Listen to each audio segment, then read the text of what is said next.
Buenos días, alumnas y alumnos del curso de Salud Mental y Adicciones.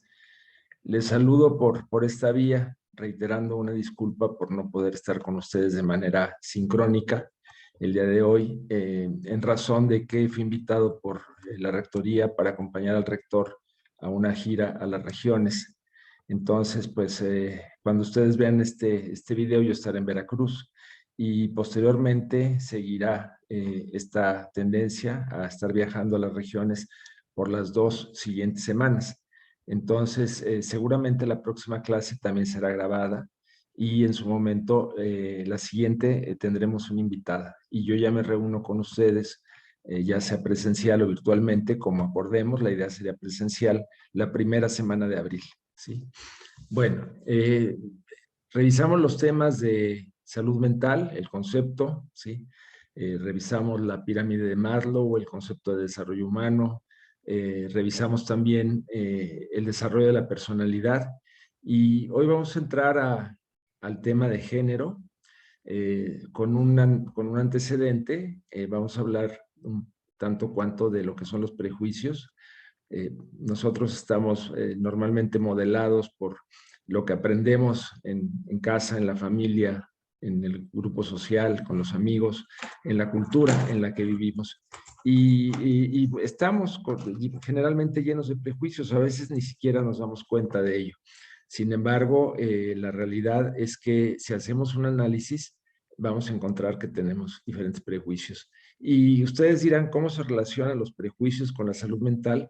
Bueno, una gente más prejuiciosa es más proclive a generar odio hacia ciertas poblaciones, es más proclive a cerrarse y no relacionarse y no enriquecerse con las personas que son diversas. Entonces, sí existe una relación, inclusive entre violencia y prejuicios. Y la violencia, que es una de las grandes problemáticas sociales e incluso familiares, pues está mucho asociado con ciertas creencias o ideas de que se tienen, ¿sí? Entonces vamos a hablar de eso. Me voy a permitir compartir pantalla.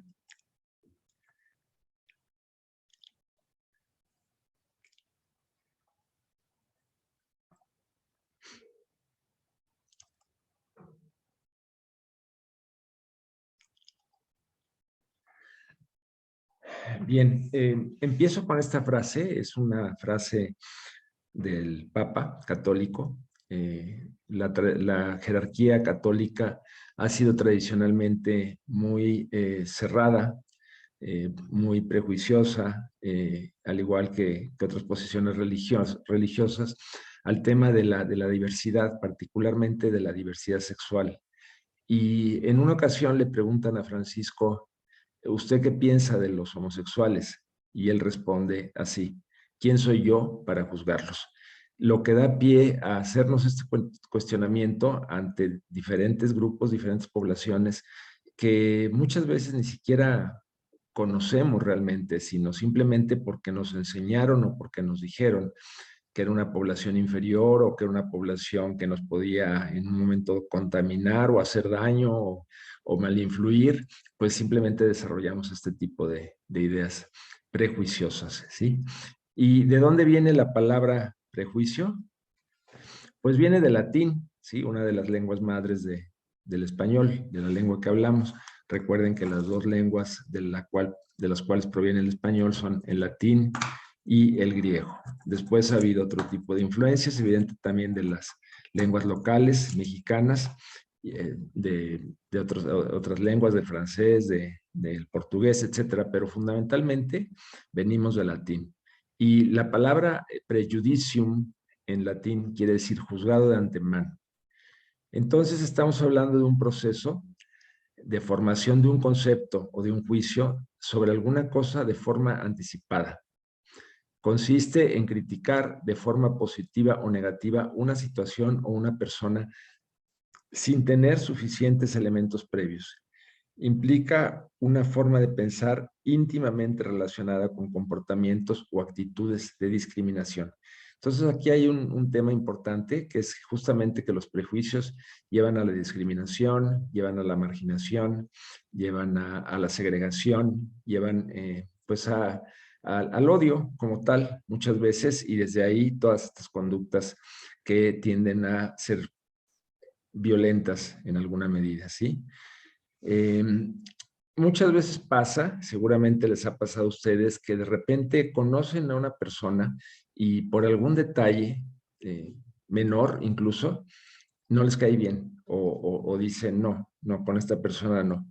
Y sin embargo la tratan y cambia mucho su concepto de esa persona y se pueden dar cuenta a través de eso que lo que motivó el primer sentimiento, la primera emoción, fue un prejuicio por alguna razón. Esa persona despertó algo, pero en realidad no había fundamento para eso, ¿no? Pasa mucho con las cosas que comemos, por ejemplo, ¿no? A mí me ha tocado escuchar muchas veces a alguien que dice, a mí no me gusta tal cosa, y yo le pregunto, bueno, ¿ya la probaste? Y me dice, no, no la he probado. Es una idea, es por el aspecto quizás, o es porque alguien le dijo que sabía mal, y de alguna manera sin vivir la experiencia, en un momento dado asume algo como si fuera ya una verdad absoluta, ¿no? Y esto pasa con muchísimas experiencias en la vida y es evidente que no se trata tampoco de decir, bueno, hay que tomar decisiones y hay que incursionar en cualquier conducta porque es nueva, porque es novedosa y por lo tanto hay que probarla. Pues no, no sería el caso. Justamente para eso tenemos también el análisis, la crítica, funciones intelectuales superiores de las personas, de los seres humanos. Pero en todo caso, el prejuicio está más basado en creencias incompletas, equivocadas, en ideas que alguien nos transmitió, en estereotipos, etcétera, ¿no? Y vamos a ver que hay una serie de prejuicios hacia diferentes poblaciones. Y a estas actitudes les vamos a llamar con la partícula ismo en muchos casos.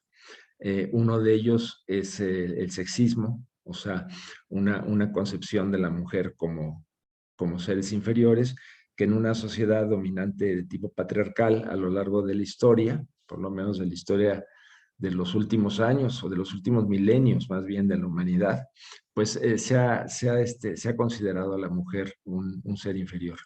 Eh, en este fenómeno del sexismo, que también podemos decir misoginia, el desprecio a las mujeres, pues por supuesto que generan exclusión, marginación o discriminación, ¿sí? Y hay muchísimos ejemplos de esto, ¿no? Por ejemplo, los hombres desde hace muchas décadas en México, desde el siglo XIX, podían votar. Las mujeres obtuvieron el voto en 1952, o sea, es algo mucho más reciente. ¿Sí? Las mujeres no han tenido ni tienen todavía el mismo acceso al trabajo y aunque ciertamente se ha progresado mucho en ese terreno, todavía ni tienen las mismas condiciones laborales que los hombres, ni tienen en un momento dado el mismo acceso que tienen los hombres a muchas actividades. ¿Sí? Las cosas se están transformando, estamos en un siglo de transformaciones, yo diría desde los años 70, más o menos del siglo pasado, empiezan a ocurrir transformaciones en torno a todas estas diferencias que van cambiando la mentalidad. Y lo vemos en muchos detalles, ¿no? Si ustedes se acuerdan, a lo mejor hace 5 años, que sí pueden tener memoria de eso, o 10 años, iban a una gasolinera y siempre era atendida por hombres. Se asumía que era lo adecuado, lo correcto. Y ahora si ustedes ven en muchas gasolineras, ¿sí? Al menos en Ferchegas, que es a la que yo asisto más, hay muchas mujeres y hacen muy bien el trabajo. O sea, las mujeres son tan o más inteligentes que los hombres, tan o más trabajadoras que los hombres, o en todo caso, en una condición de igualdad de oportunidades, vamos a ver que las mujeres pueden destacar y pueden destacar de manera muy notable, ¿no?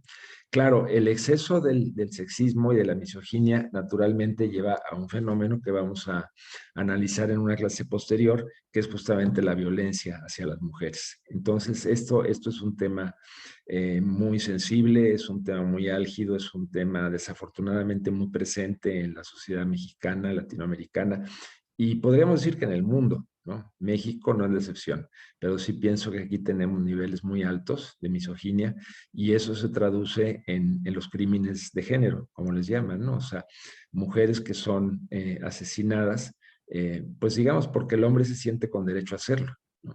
En la medida en que la mujer no complace sus necesidades o sus caprichos del hombre, ¿no? Entonces, esta es una forma.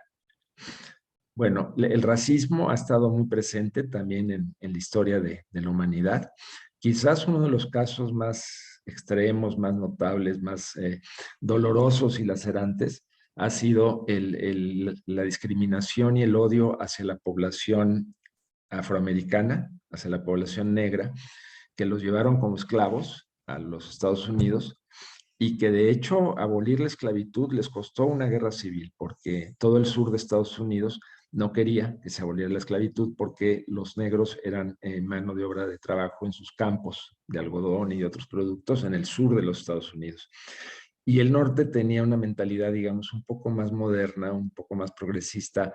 Venía la industrialización, venía que realmente Estados Unidos, por ahí por 1860, era de los pocos países que mantenían la esclavitud como tal, y en un momento dado hubo una polémica muy fuerte que acabó en una guerra en la cual ganó el norte, por lo tanto la esclavitud como tal se abolió, pero siguió y sigue habiendo muchas resistencias al hecho de que los negros se traten de manera igualitaria, particularmente en algunos estados del sur de los Estados Unidos, en donde surgen organizaciones como esta, el Ku Klux Klan, estos encapuchados, que son terriblemente racistas y se sienten con el derecho a violentar a los afroamericanos, a discriminarlos, hasta matarlos en un momento dado, ¿no? Ha habido muchos asesinatos por este tema y todo el tema es odio, o sea,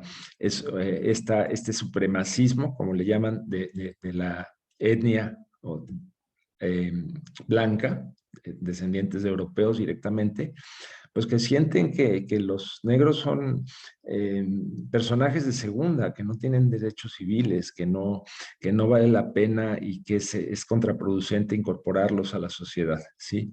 Todavía hasta hace pocos años en el sur de los Estados Unidos había muchos ámbitos en donde no se permitía el acceso a los negros, o había zonas especiales, ¿no? Para ellos, dentro de un autobús, por ejemplo, o baños de blancos a donde no podían entrar los negros, una serie de condiciones, ¿no?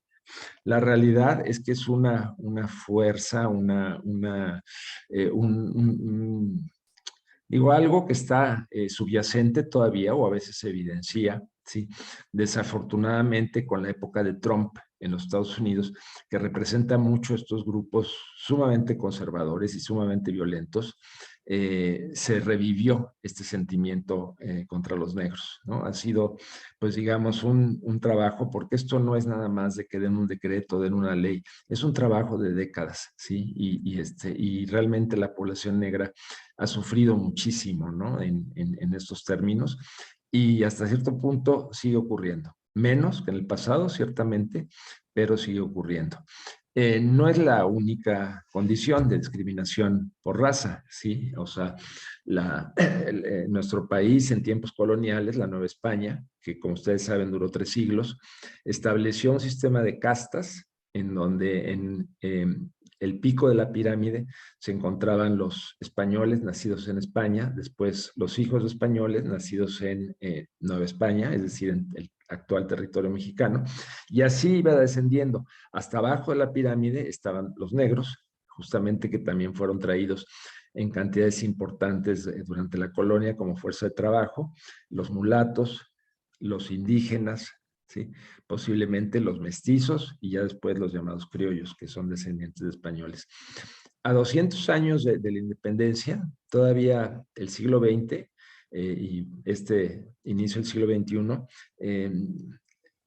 continúan algunas actitudes no oficiales, desde luego, no explícitas, no normadas, no legisladas de discriminación, pero sí existen y se habla ya hoy en México de estos temas porque bajo digamos, el paraguas de la Revolución Mexicana, pues se dijo mucho, todos somos mexicanos, todos somos iguales, pero bueno, hay fenómenos que nos han mostrado que no es de esa manera y que ciertamente cada cultura, cada etnia tiene todo el derecho a seguir sus prácticas, sus costumbres, sus usos, en la medida en que no violen los derechos humanos. Esto desde luego que sí es un tema fundamental porque no se puede escudar, por ejemplo, el respeto a la equidad o el respeto a las personas argumentando razones de raza o de género, ¿no? Entonces es un problema que aún está vigente, si bien no en general con la violencia que implicó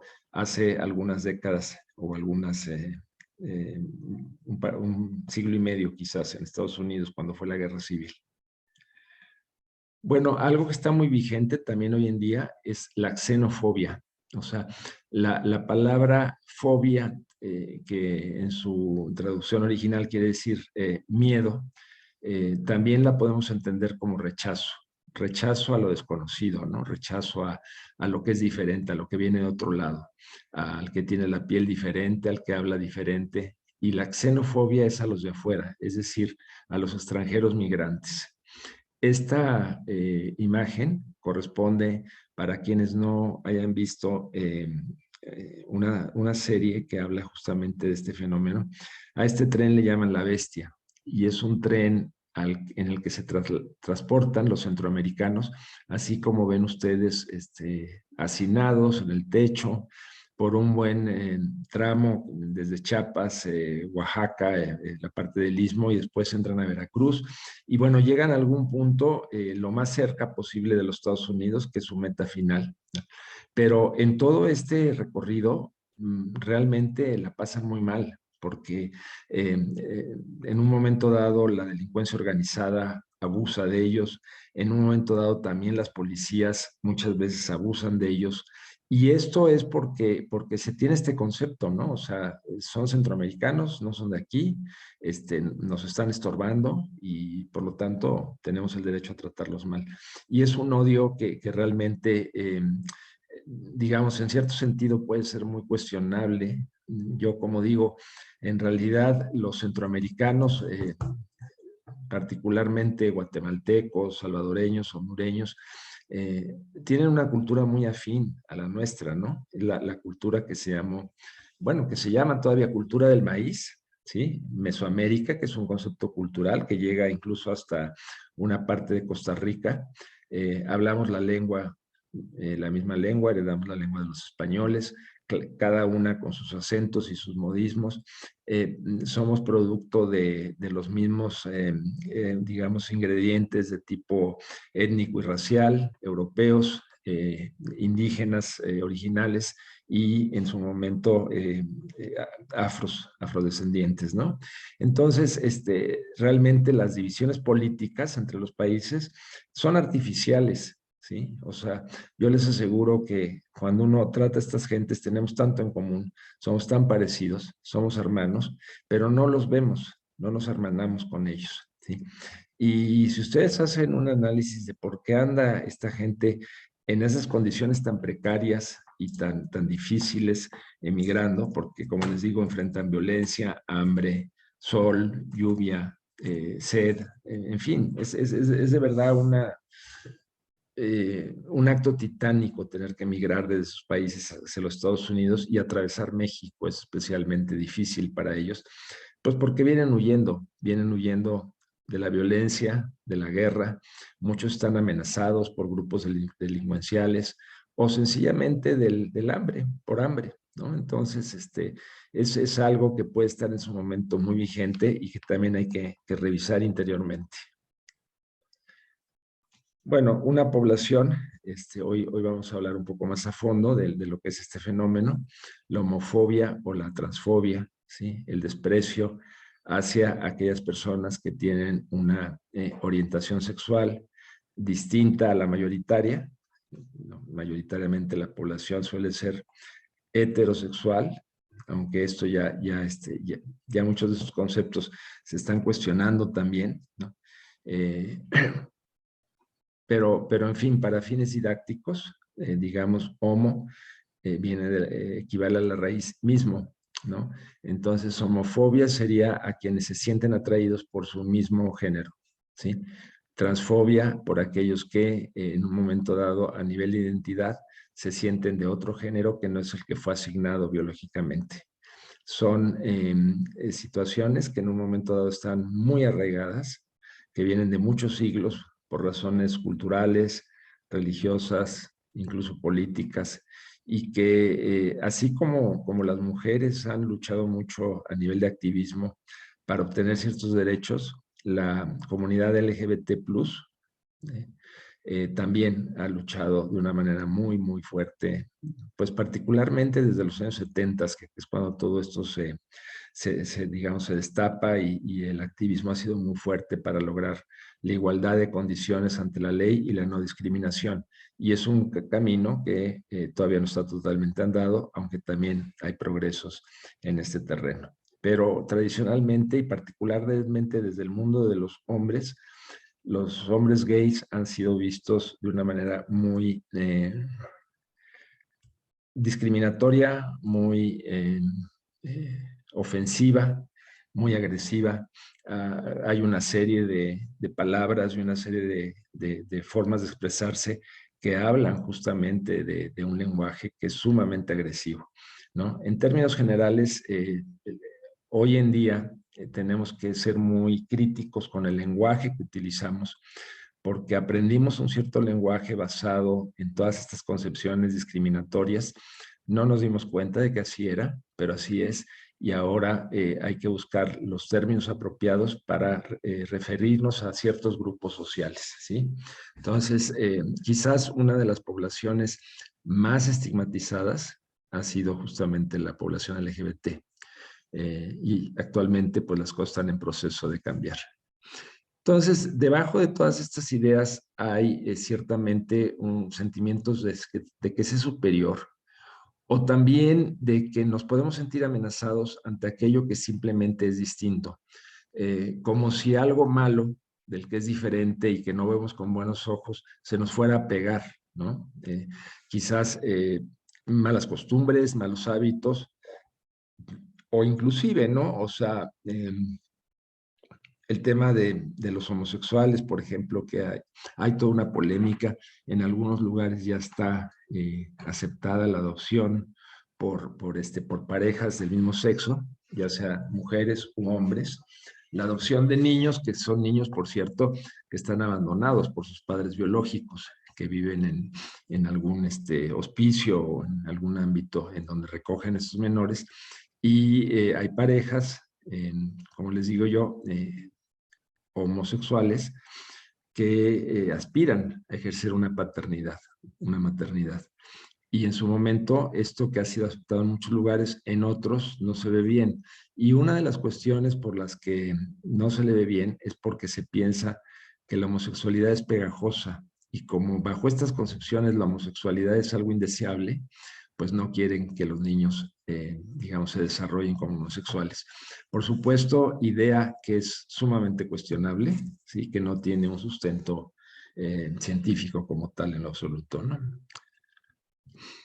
Aquí ven ustedes, bueno, pues todos los diversos activismos que se dan, ¿no? Porque, insisto, todo esto, el hecho de que las personas vayan siendo incluidas en la sociedad y particularmente que tengan igualdad o equidad ante la ley, pues ha sido producto en gran medida del activismo, ¿no? Entonces hay muchos grupos, muchas organizaciones de la sociedad civil particularmente, que en su momento emprenden acciones, se organizan, se manifiestan, han sido muy constantes, ¿sí? Y en su momento pues han logrado ir dando pasos hacia una equidad, ¿no? Realmente es fundamentalmente, si hoy hay derechos adquiridos, ha sido fundamentalmente un tema de trabajo de la sociedad civil organizada que defiende estos temas, ¿sí? Todos estos temas están ligados, insisto, con discriminación, con segregación, pero también con violencia. Les comento algo, ¿no? Una de las poblaciones más sujetas de asesinatos, de crimen como tal, por ejemplo, son las transexuales o transgénero. Es una población que sufre muchísima violencia, ¿no? Incluso más que las mujeres como tal. Entonces, si nosotros revisamos esto, la historia de la humanidad, pues vemos que ha habido prejuicios y ha habido discriminación hacia muchas poblaciones. Ya lo decíamos, las mujeres, los negros, los indígenas. Cuando llegaron aquí los conquistadores españoles, en un momento dado asumieron de entrada que era una población inferior, ¿no? Incluso se hacían la pregunta si eran seres humanos, si tenían alma, y hubo disertaciones sobre eso, ¿no? Eh, el hecho de que en nuestro país hayan, digamos, sobrevivido a la conquista, las poblaciones indígenas, si bien no en situaciones óptimas, porque están lejos de estarlo, pero bueno, hubo países en donde prácticamente los aniquilaron. En México no ocurrió eso. Quizás no quizás, lo que más mortandad causó entre la población indígena fueron las enfermedades, especialmente la viruela, que era una enfermedad que no existía en América y que tenía una mortalidad muy alta, ¿no? Entonces, en el siglo XVI, un porcentaje muy alto de la población indígena murió de viruela, ¿sí? Fue quizás la causa más importante de muerte. Por cierto, la viruela es una enfermedad que estuvo vigente en el mundo hasta hace más o menos 50 años, ¿sí? Gracias a un esfuerzo masivo de vacunación en todo el mundo, se erradicó la viruela del mundo.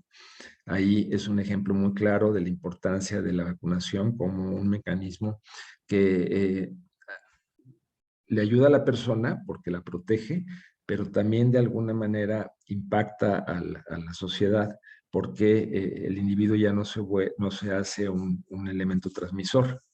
Al estar protegido él también protege a otros, ¿sí?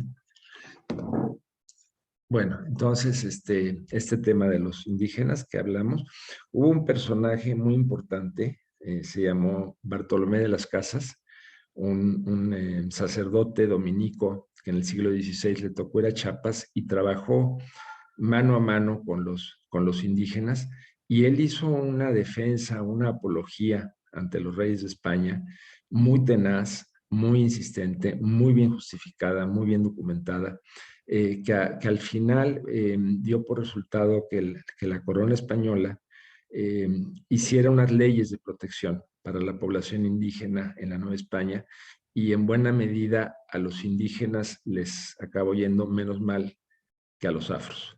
No es que hayan estado en la gloria, por supuesto, pero como les digo yo, sobrevivieron a esa experiencia de la conquista.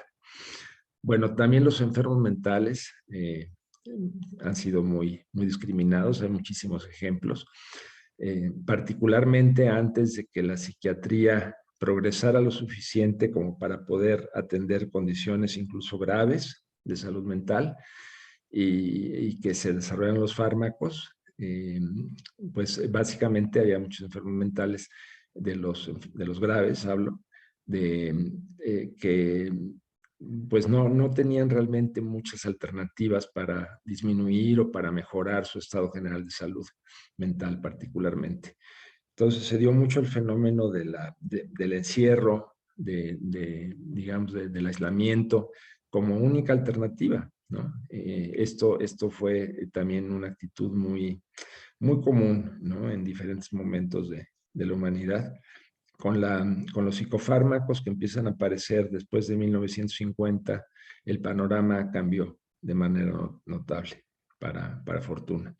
Y bueno, cuando se escucha la palabra enfermedad mental, eh, también hay un contenido fuerte, ¿no? O sea, hay algo de feo ahí, de discriminatorio, ¿no?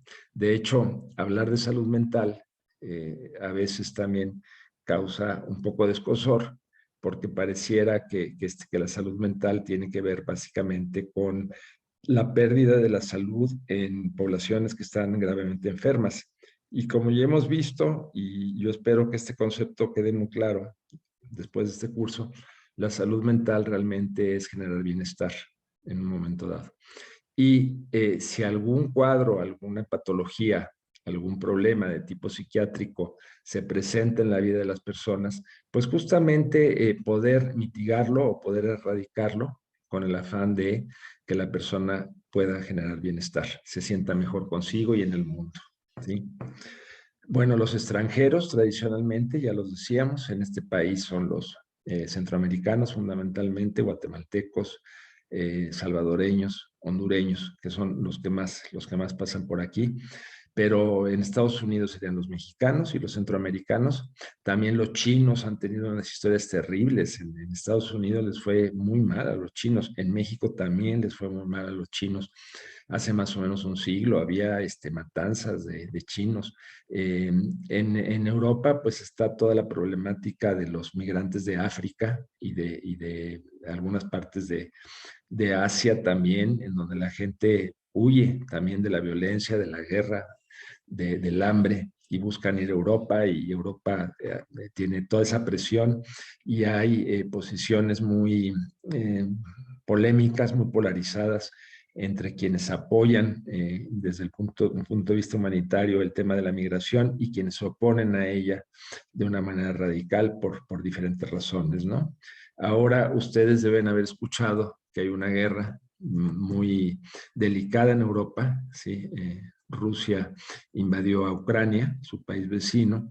Ucrania de alguna manera tiene alianza con los países occidentales, con la Europa, la comunidad europea, inclusive con los Estados Unidos, y quienes están sufriendo, como siempre pasan las guerras, de una manera muy tenaz, es la población civil. Y de hecho hay grandes cantidades de ucranianos que buscan huir, que buscan salir de Ucrania huyendo de la violencia. Y eso está, digamos, presentando retos mayores, porque en la medida en que son muchos los que migran en un solo momento, pues a veces no hay las condiciones para atender en condiciones de seguridad a tanta población y los gobiernos tienen que hacer esfuerzos notables para poder responder al reto que implica recibir a miles, si no es que a millones de personas que están huyendo de sus condiciones. Bueno, el tema de los judíos, creo que en algún momento ya lo hablamos, también han tenido una historia de mucho desprecio, de mucha marginación. Esto ya es muy viejo, lo que les voy a contar, pero en España, que había muchos judíos en su momento, que eran una comunidad muy activa desde el punto de vista económico y comercial, los expulsaron, o sea, los obligaron o a convertirse al cristianismo o los expulsaron. Y muchos salieron de España, ¿no? Y bueno, ya en épocas, digamos, más recientes, en el siglo XX, la expresión mayor del odio a los judíos fue el nazismo alemán, que de alguna manera causó la Segunda Guerra Mundial y que se dedicó a emprender un plan para exterminar a los judíos de Europa, que eran muchos millones. Algunos huyeron a diferentes lugares, sobre todo a los Estados Unidos, pero otros pues no pudieron hacerlo. Y entonces a los judíos los mandaban a los campos de concentración y ahí morían por carretonadas, asesinados de la manera más terrible en unas cámaras de gas que los asfixiaban. Y la consigna de Hitler era acabar con ellos, o sea, que no quedara uno solo sobreviviente, ¿no? Eso es lo que se llama un genocidio, o sea, una matanza de un grupo social o religioso o étnico en grandes cantidades y por consigna, ¿no? Entonces, no me acuerdo si ya les di el dato, pero son más o menos 6 millones de judíos los que en un momento dado perdieron la vida en la Segunda Guerra, que fueron asesinados simplemente por el hecho de ser judíos. Ahí incluimos niños, mujeres, ancianos, de todo tipo de edades y de grupos etarios, digamos. Luego también los minusválidos físicos, que esta es una expresión, una manera de decirlo que en realidad está mal escrito, y aquí yo pido una disculpa, porque ya es un término que está fuera que no es apropiado, ¿no? Y un servidor como coordinador del CENDIU no tendría que estar usando estos términos, y sin embargo, aquí se nos fue. ¿Cuál sería el término adecuado? Lo vamos a poner. Las personas en situación de discapacidad. De hecho, en el CENDIU, donde me encuentro, uno de los programas que coordinamos es justamente el de educación inclusiva, que atiende de manera particular a esta población. Y una de las invitadas que vamos a tener aquí en el curso es la coordinadora del programa de educación inclusiva, y ella les va a platicar de los diferentes tipos de discapacidad, del concepto mismo de discapacidad, que les adelanto un poco.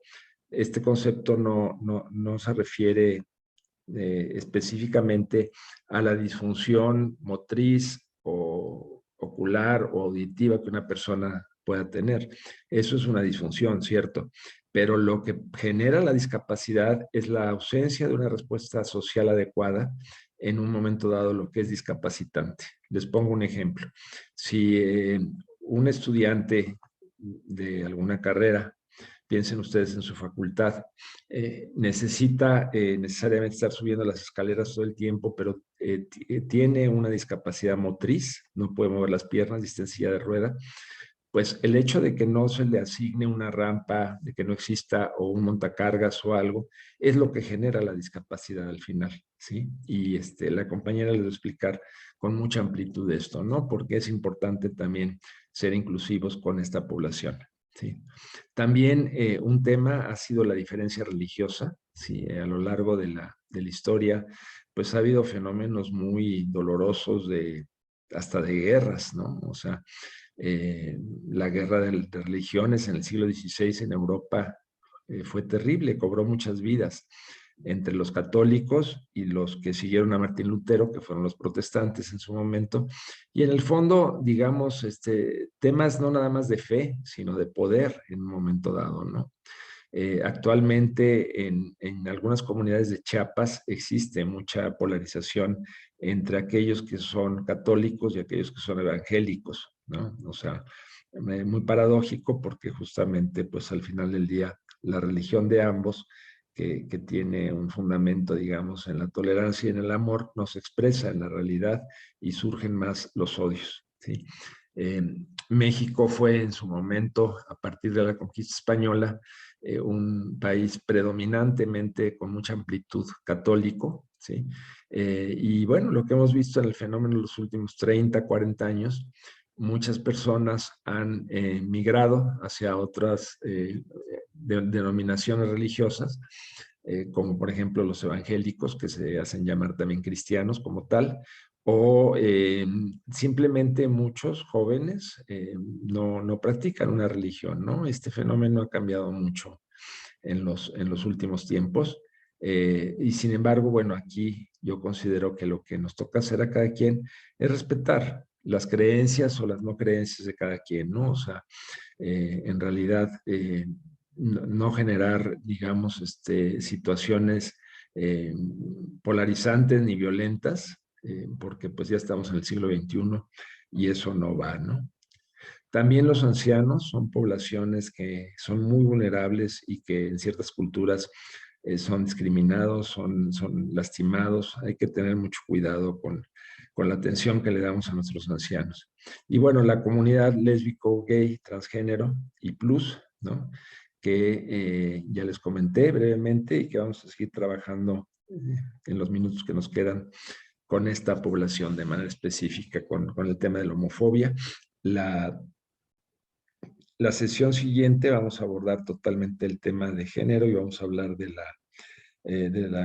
digamos, de la misoginia y de la inclusión de la mujer en la sociedad como un derecho y también de la violencia contra la mujer. Bueno, la fobia, como les digo, se define como miedo y en el caso de la homosexualidad, a ser homosexual o a volverse homosexual. Generalmente se traduce en rechazo y a veces en odio, ¿sí? Expresiones despectivas, excluyentes, hirientes, prejuiciosas, forman parte de la cultura homofóbica. Si yo les preguntara a ustedes, identifiquen 5 expresiones, homofóbicas, discriminatorias, las van a encontrar muy fácilmente porque ha estado tradicionalmente en la lengua que hablamos, ¿no? Y bueno, hay un fenómeno al que algunos autores le llaman homofobia internalizada, ¿sí? Que consiste en esta, digamos, esta homofobia social, asumirla eh, para aquel que tiene una orientación homosexual, que le atraen las personas de su mismo sexo, pero que social o religiosa o culturalmente tiene eh, tanta prohibición hacia esto, tantos prejuicios, porque lo considera algo que es intrínsecamente malo a los ojos de su religión o a los ojos de su familia o a los ojos de sus amigos, que digamos como que se la traga, ¿no? Como tal, y tiene una absoluta falta de aceptación y una absoluta falta de autoestima. Y esto es un fenómeno muy doloroso porque es no estar bien. Los franceses usan una expresión que me gusta, dicen que alguien no está bien dentro de su piel, dentro de sí mismo, cuando no se acepta como tal, cuando no es sintónico con algo, ¿sí? De hecho, se habla de homosexual sintónica y distónica. La homosexual sintónica es cuando alguien acepta esa orientación sexual. La homosexualidad distónica es cuando no la acepta y la sufre y la vive e intenta cambiar, ¿sí? De hecho, a lo largo del tiempo han existido ciertas terapias, desde terapias aversivas, ¿no? Que están prohibidas ya naturalmente, ¿no? En donde les pasaban imágenes a los hombres de otros hombres y al tiempo que les mostraban las imágenes les aplicaban choques eléctricos para generar aversión, o las llamadas terapias de conversión, que todavía hoy por hoy existen, aunque ya por ley en nuestro país están prohibidas, ¿no? Porque es internar a los o las chicas que tienen esta orientación para hacerles todo un lavado de cerebro, ¿no? Para que cambien su orientación sexual. Y bueno, hay materiales muy interesantes en Netflix que en algún momento les voy a recomendar para que vean este tipo de cosas, ¿no? Las llamadas terapias de conversión. O sea, se pretende que a través de la fe y a través de la práctica religiosa, Dios les arranque esta cosa fea, esta cosa anormal, ¿no? Es una forma también de violencia, pues muy sutil, pero muy severa, la verdad, ¿no? Entonces, esto es algo que en las nuevas generaciones va cambiando muchísimo, muchísimo, porque ya existe todo un lenguaje, ya existe todo un discurso, ya existen derechos, ya existen conquistas que los mismos grupos activistas, como les digo, han ido logrando a través de expresarse. La homofobia tiene una característica en relación con otras fobias o otras discriminaciones, y es el hecho de que en la familia, en las familias, suele haber homofobia, ¿sí? Y si ustedes ven, por ejemplo, las minorías étnicas, raciales o religiosas, encuentran en su propia familia un contexto de pertenencia, de aceptación, incluso de cierto orgullo. Es su santuario, entre comillas. Santuario es un término que se utiliza en comunidad terapéutica para implicar esto, que es un lugar seguro, en donde las personas pueden confiar, ¿no? Seguramente ustedes han oído hablar del santuario de la mariposa monarca en los bosques de Michoacán, que vienen por millones a reproducirse a esta tierra en el invierno y que habitan estos bosques y que ahí, digamos, en términos de subsistencia y de procreación y de simplemente vivir, están seguras. De ahí viene el término, ¿no? Entonces, cuando decimos que una familia es un santuario, por ejemplo, de una familia afroamericana para su hijo afroamericano, bueno, pues ahí es aceptado. O en el caso religioso también, o en el caso étnico, etcétera, ¿no? Sin embargo, las minorías diversas sexualmente no suelen encontrar esto en su hogar. Ahí también se tienen que esconder, viven en una casa que no es su santuario. ¿Por qué? Porque la familia no acepta este tipo de situaciones en un gran número de casos, ¿no? Y cuando se presenta, pues es todo un drama, a veces quieren que cambie, a veces simplemente lo aceptan, en casos extremos hasta rompen con la persona, ¿no? Claro, también insisto, todo esto va cambiando, pues para bien de todos en un momento dado, porque digo, los padres en general tienen amor por sus hijos y los hijos en general tienen amor por sus padres, con todos los bemoles, ¿no? Entonces, realmente, pues una característica del amor viene siendo la aceptación a la persona, independientemente de muchas variables, ¿sí? Como tal, y cuando finalmente prevalece esto, pues los familiares acaban aceptando. Muchas veces, igual que la persona misma, requieren un proceso para ir aceptándolo. Bueno, algunos mitos o creencias que sostienen la homofobia, lo que les decía yo hace un rato, que es contagiosa, que se puede pegar o inducir a una persona cuando se junta con homosexuales o cuando se ve obligado a tener sexo en condiciones de abuso. Esta última afirmación es algo importante porque me ha tocado ver hombres que de niños o de jóvenes sufrieron abuso sexual por otro hombre, que quizás fueron penetrados por la fuerza o con sobornos o con engaños, etcétera, y que temen mucho que eso les pueda generar ser homosexuales o tener sentimientos homosexuales. Y esto no es así, ¿no? En realidad el abuso sexual es un trauma, es una huella dolorosa, es muy dolorosa, de hecho, pero sin embargo no se va a pegar por eso y eso hay que tenerlo muy claro, ¿no? Pero bueno, con este tema de la homofobia, en realidad sería como lo más desagradable que pudiera pasar, ¿no? Lo más indeseable, pero no pasa así, ¿no? Luego, los homosexuales son despreciables y peligrosos porque abusan de los niños. La homosexualidad es antinatural, la homosexualidad es mal vista a los ojos de Dios, lo dice la Biblia. Todas estas cosas se escuchan y se creen, ¿no? Sin embargo, hoy tenemos planteamientos alternativos muy contundentes, me parece a mí, para evaluar las cosas de otra manera. Por ejemplo, la orientación sexual es algo muy propio, como el color de los ojos o el color de la piel. No se elige, alguien no elige ser homosexual o ser bisexual. Es algo que ocurre. La realidad es que la ciencia no sabe ni muy bien por qué y no estoy seguro de que tenga que ser un tema que la ciencia se explique, ¿no? Dice, la alternativa o se reprime o se acepta. Y hay bastante evidencia de que la gente nace con este tipo de orientaciones y no se hace por vivencias en la vida, ¿sí? Luego, quienes, quienes lo hacen, quienes abusan de los niños, sufren un trastorno que se llama pedofilia, ¿no? Esto sí es una enfermedad. Hay pedófilos homo y heterosexuales, o sea, hay personas que están atraídas por los niños o por las niñas. Y claro que es una conducta reprobable y es un delito, pero es otro fenómeno. La pedofilia, o sea, un homosexual estándar no tiene atracción por los niños, como un heterosexual estándar no tiene atracción por las niñas o los niños, sino por los adultos, eventualmente jóvenes, pero no niños. Entonces, ese fenómeno se llama pedofilia. Luego dice, la naturaleza, cuando dicen que es antinatural, pues ¿a qué también nos referimos, no? Porque la naturaleza está llena de ejemplos de conductas homosexuales en numerosas especies animales.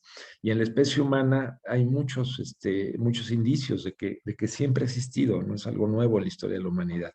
Lo que es diverso a lo largo de las diferentes etapas o épocas de la humanidad es la actitud que se tiene hacia eso. Y luego sobre la prohibición religiosa, es cierto que lo dice un libro de la Biblia que se llama el Levítico, que fue escrito hace 3000 años probablemente, y que también dice que es pecado usar dos telas, ¿no? Al mismo tiempo. Por ejemplo, si ustedes usan una playera o una camiseta que tenga algodón y poliéster, como es tan común, eso es un pecado, según el Levítico. También es un pecado comer cerdo y también es legítimo apedrear a los pecadores.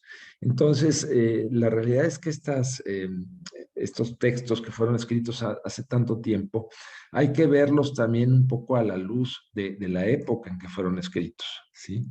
Por ejemplo, la prohibición del cerdo, ¿no? Estuvo muy arraigada en la religión judía particularmente, y de ahí la retoman algunos grupos cristianos, no todos. Fundamentalmente era una prohibición de tipo sanitario, es decir, en un momento dado los cerdos estaban muy infectados de algunos parásitos, ¿sí? Particularmente un parásito que cuando se ingería se acababa acomodando en el cerebro y causaba muchos males, convulsiones e inclusive pérdida de una serie de funciones motrices e intelectuales. Entonces era tan común eso, no sabían en aquel tiempo que era un parásito, pero sí sabían que la carne de cerdo lo producía. Por lo tanto, se prohibía más por este tipo de razones.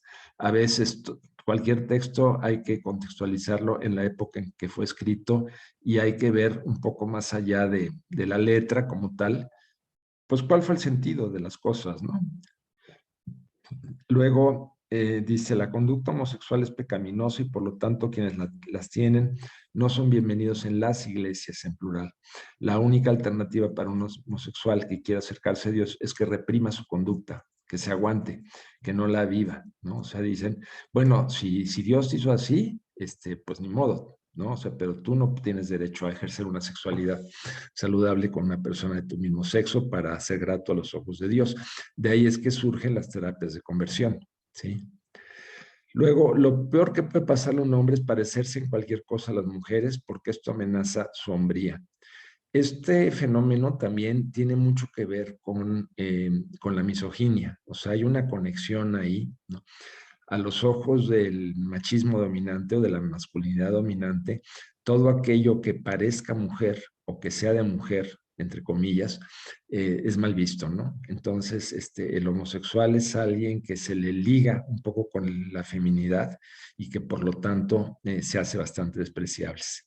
Y luego los homosexuales son rechazados y despreciados por toda la gente, pues seguramente hace 50 años todavía era una afirmación bastante válida, pero pues vemos varias cosas, ¿no? En términos religiosos hay teólogos, que son los que estudian las religiones, destacados, católicos y de otras iglesias cristianas, piensan que estas ideas son contrarias al cristianismo auténtico.